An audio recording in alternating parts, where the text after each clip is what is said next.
we will see that the urgent third rational, civilian space development, space expansion versus space exploration, the key milestones, cardinal shifting point from space exploration to space settlement, a strategy for space settlement, and the enhancement of some enabling technologies. So we are in huge need of a third rational, the civilian space development. Space exploration was started since the first satellite launch, Sputnik, from Soviet Union in October 1957, and developed for more than 60 years now. A huge investment of public money was devoted to space agencies. However, the high frontier was not yet opened to civilian development. Human spaceflight is still reserved to astronauts bearing a hard training. Space programs were so far based on the strategy and goals of space exploration and the use of space to support Earth.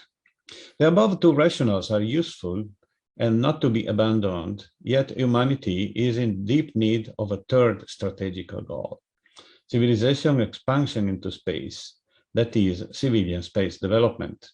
The resources of our planet, including environmental, are dramatically scarce for 8 billion citizens. We don't have a planet B, yet we desperately need the equivalent of several planets B to be construed in the geolunar space region on the Moon and Mars, in the asteroid belt and beyond.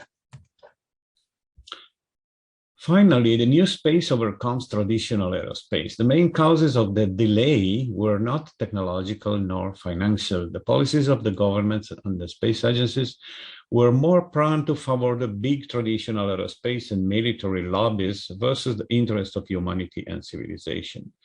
The cost of transportation from Earth's surface to orbit was artificially kept high for more than 50 years. Reusable rockets technology kicked off in 2015, only thanks to the initiative of visionary entrepreneur Elon Musk and his company, SpaceX. A new space movement kicked off in 2004 when Scale Composites won the EHRICKE'S prize, flying at 100-kilometer altitude with an investment of just 30 million. Demonstrated that low-cost access to space was feasible, it was the beginning of the crisis of the traditional aerospace paradigm. The big space agencies became finally favorable to an open market, allowing startups to enter the game, reducing the cost to orbit. Such an epochal development finally made civilian space development feasible and affordable to privates. So what we see here is the NASA X-15 space plan that made almost 200 flights at suborbital altitude in 1969, and Burt Rutan on the top of Spaceship One, who won the X Prize in 2004. And this was the first space shuttle prototype that was intended to be carried in an altitude suitable to switch on the rocket engines by a big airplane. While the Nixon administration was deciding what would follow the Apollo program, KRAFFT made a comprehensive case for a fully reusable shuttle vehicle. He described it as an umbilical to space. Low-cost shuttle transportation would be the enabling capability to bring payloads to Earth orbit, which is then the gateway to circumlunar and interplanetary destinations. He also proposed that a shuttle vehicle to reach high Earth orbits to be developed. In 1970, EHRICKE made a strong battle for a powerful US space program, including a fully reusable space shuttle evolution of the X-15 concept, an orbital space station as a space harbor for everywhere in space, geolunar region industrialization, that is exo-industrialization, and Mars exploration. The above program to be realized during the 70s and 80s for the benefit of the US and world humanity, perfectly knowing that civilian space development will be the only sustainable growth. Unfortunately, EHRICKE lost his struggle. Space shuttle was not 100% reusable. The space station had to wait. The moon is still unmanned nowadays. Mars was rejected as far distant goal. The lobbies of spendable rockets won that battle. The first design of the space shuttle made by KRAFFT during the 1970s was based on the same concept, a fully reusable 2 stages to orbit. The original space shuttle concept as a fully reusable orbiter backs to 1969, according to The Guardian. What is needed, says John Hodge, the British manager of NASA's Advanced Mission Program, is some form of reusable system, a space shuttle. But that solution was discarded in favor of the partially reusable space shuttle, 5 unique pieces, instead of establishing a small industrial production, a choice that cost the destruction of the 2 shuttles on 5 and the sacrifice of 2 complete crews.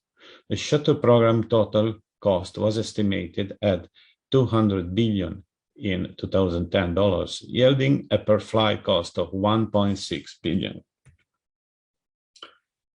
The main stakeholders of the civilization expansion into space are therefore at least the following one. The civilization as a whole, since only expanding into space, human society can keep on developing as a cultural space is evolving as a civilization. The young generation, present and to come, since the only way to have a future is expanding into space. Economic and cultural growth, both indispensable to assure evolution of human rights, ethics, freedom, and democracy. The Earth environment, since only a progressive expansion and moving industrial development into space can relieve Earth's ecosystem. The further space exploration, since only in a growing economy we can have financial resources to keep on feeding space exploration. So, thinking about the human evolution in space, a theme that was tackled by Nikolai Kardashev and later by Bob Zabrin, Carl Sagan, Stephen Wolf, Sirkovich, and other philosophers. Human species, 8 billion, need to expand into a greater ecological niche in order to assure the basic needs referred to in the Maslow scale, avoiding recession on the evolution scale back towards animal behaviors. Recent history has clearly shown that expanding to the whole surface of our planet was not enough to allow all of Earth's citizens to be included in a decent welfare, with sufficient opportunity of work and wealth for everybody. We still have a huge percentage of Earthers trapped into starving geosocial situations. Evolving to a level 2 civilization in the scale designed by Nikolai Kardashev, by expanding into outer space will also allow a progressive and fundamental step up in our social evolution.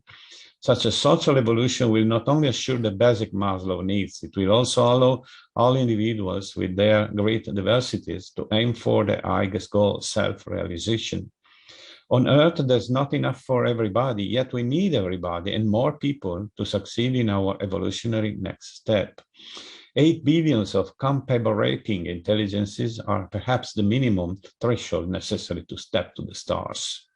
And for sure, we need to grow up much more and reach maturity by starting to really harvest the energy and resources of our solar system. We can grow further only expanding into outer space.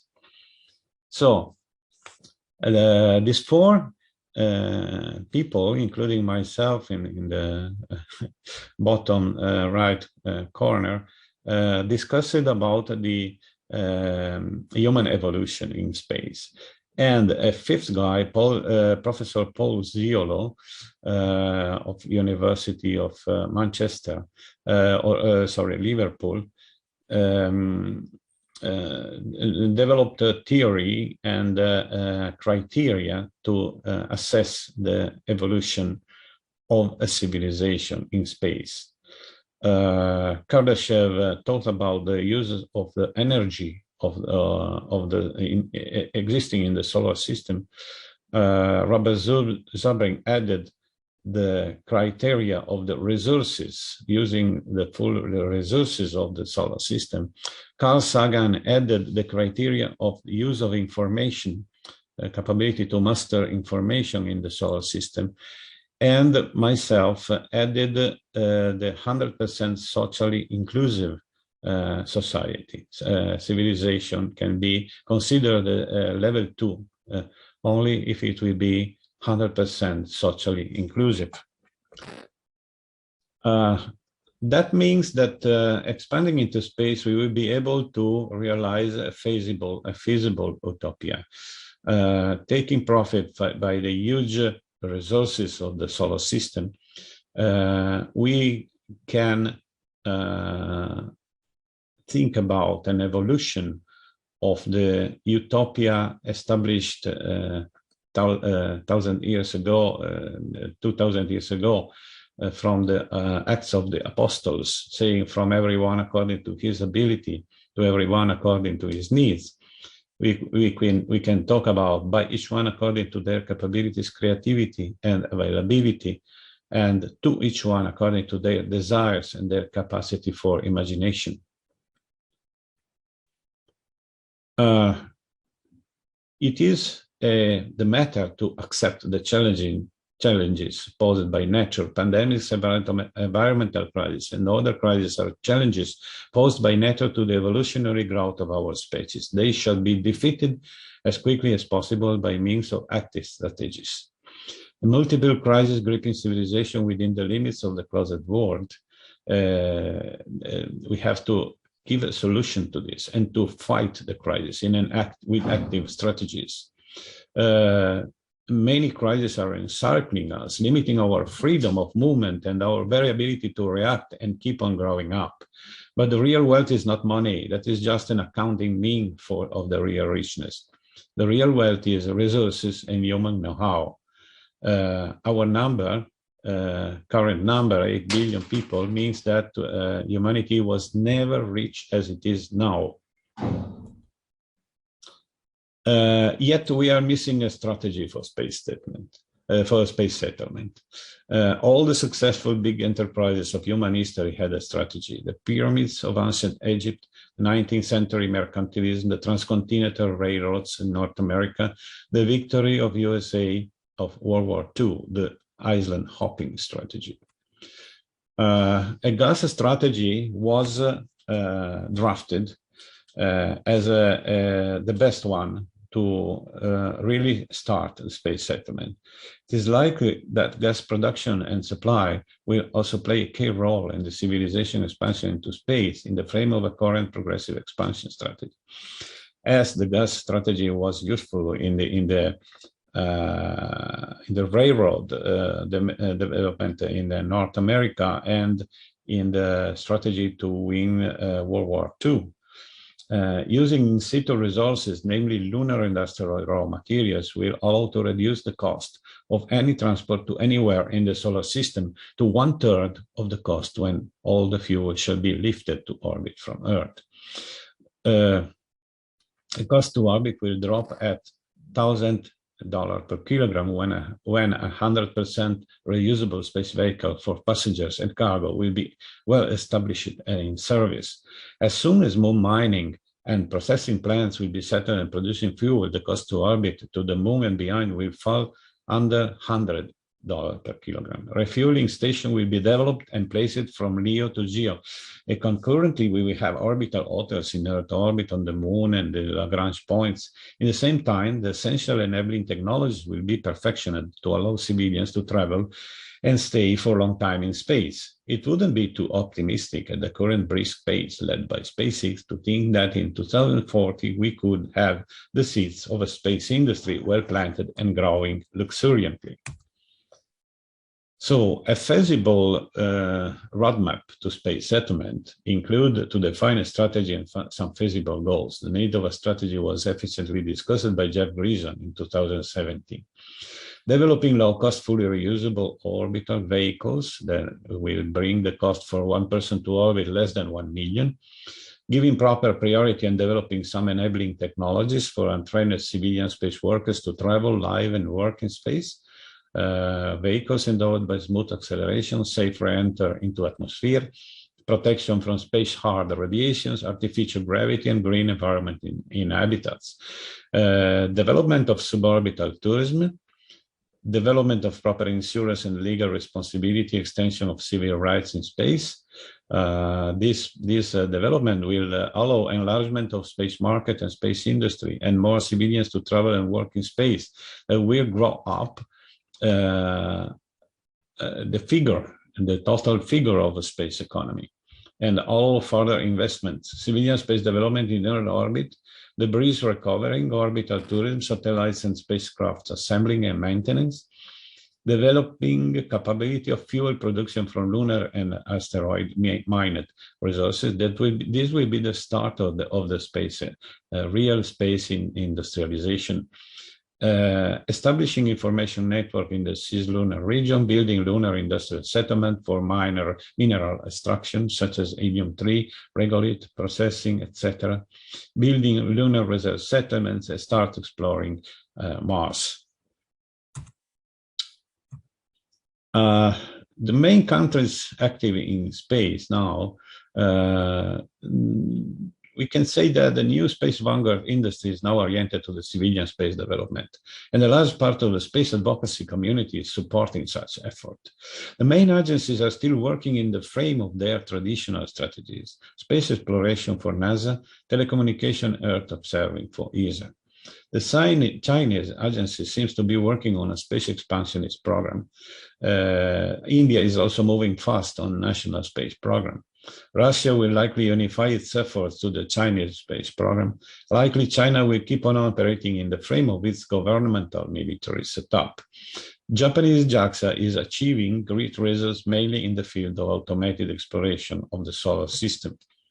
So the needed change of paradigm is to have a quick transition from the space exploration only, current paradigm, to a space expansion plus exploration. Space exploration is basically done by round-trip missions, Moon, Mars, etc. Eventually establish new outposts, and to dismiss previous outposts when a new one is established.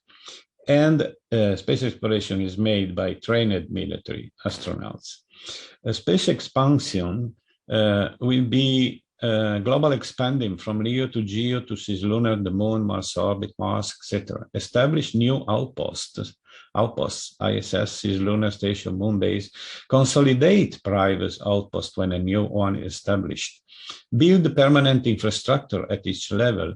It is made by civilians, and it will require further exploration. So space expansion will not kill space exploration, but we need it more.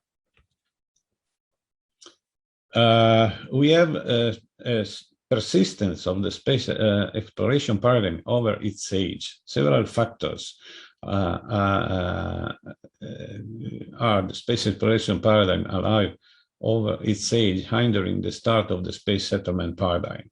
The aim to protect the bureaucratic privileges of space agencies. So space exploration as well as space science can be sold to taxpayers forever without any duty to give a return of investment. Not true, since crisis, however, jeopardizes the government spending capacities.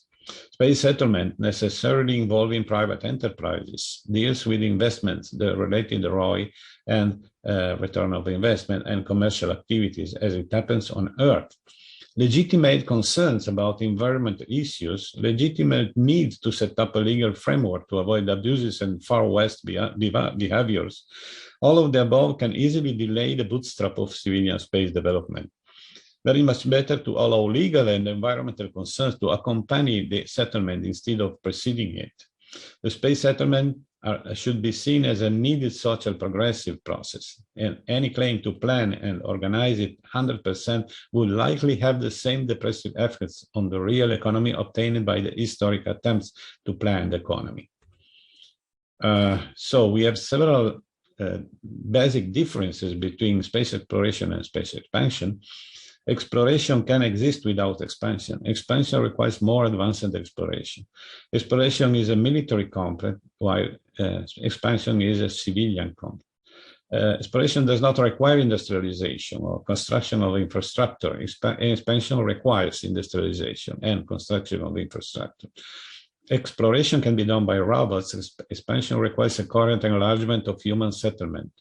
Exploration is done with public money, and expansion requires private investors and companies. Exploration is made of round-trip short mission. Expansion is built upon permanent settlements. Exploration doesn't imply growth. Expansion is a global progressive civilization growth. Exploration only gives technological payback to Earth. Expansion assures a continuous structural and infrastructural growth in space. Exploration is based on human life expandability. Expansion requires a continual evolution of technologies for life and health protection. Exploration allows technology transfer from space to Earth. Expansion requires moving, evolving earthly jobs to space. So, there are some key milestones, some cardinal shifting point that we need to go through. The enabling technologies for civilian space development, protection from cosmic radiation, artificial gravity, low-cost, safe and comfortable space vehicles, green environment in space habitat were not boosted so far by the Space Agency. They were deemed useless in the space exploration context. The space policy decision makers were stubbornly firm in their will to keep space exploration 100% ruling as much long as possible. So the basic requirements for civilian space development are passenger and cargo space transportation system, low cost, fully reusable, comfortable travel conditions, ergonomics, low acceleration, both ascending and descending, safe re-entry into the atmosphere, horizontal takeoff and landing, protection from solar and cosmic radiation. And in the space habitats, protection from solar and cosmic radiation, artificial gravity, green environment on board, use of local resources, recycling, and sustainability. Nothing else can be feasible without low cost and full reusability. Yet protection of life and health in space are key as well. So protection from cosmic radiation. For exploration purpose, it could be enough to reach Mars and come back. Perhaps astronauts will get a cancer and cannot have children anymore. For settlement purpose, we must be sure that settlers can have children after reaching Mars or any location outside of Earth's magnetosphere. The level of radiation inside the Van Allen belt is modest, yet considerably higher than the one we absorb on Earth's surface, where we are protected by the atmosphere and by Earth's magnetic fields. And the effects of space radiation on human physiology are very huge and bad, damage to DNA, DNA mutation, carcinogenesis, and so on. What to do? There are several solutions. We just have to understand which are the best ones for different mission and settlement requirements and boost the research accordingly on the selected methods. The proper priority should be granted to this issue. Cosmic radiation are quite difficult to study on Earth, so it will be key to establish a laboratory somewhere outside Earth's magnetosphere, for instance, in L1 or on the Moon as soon as possible. So low gravity is a very, very huge threat to human life and health. People have asked to Scott Kelly, the astronaut, NASA astronaut that spent 1 year on board of the ISS. Well, is going to space the fountain of Jove? And he replied, I don't think so. If it is, you're going to have to stay up there forever. That's exactly the point. Space citizen could maybe adapt to space conditions like microgravity and cosmic radiation, who knows? But for sure, they will never come back to Earth, if not on a wheelchair and for short times. Holidays on Earth for space workers and settlers, not at all. Green environment in space habitats is a very, very key point too. We cannot live without a green environment. We live in a planet that is 90%. We grow up and developed in a planet that where 97% of total life is vegetable. So the green is well rooted in our DNA and culture. forcing humans to live in the greenless environment for a long time could only result in heavy health issues, both physical and psychological, as the experience of living mainly in urban environment without green also suggests. What to do? To give proper priority to select the best plants and vegetable varieties to assure the best living conditions, which could quickly become even better versus the condition of the bottom of Earth gravitational well.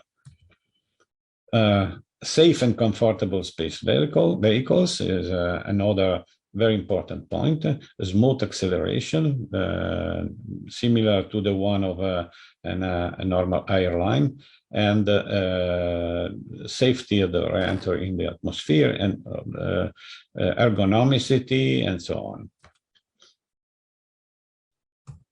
Okay, thanks very much for your attention. Ad Astra.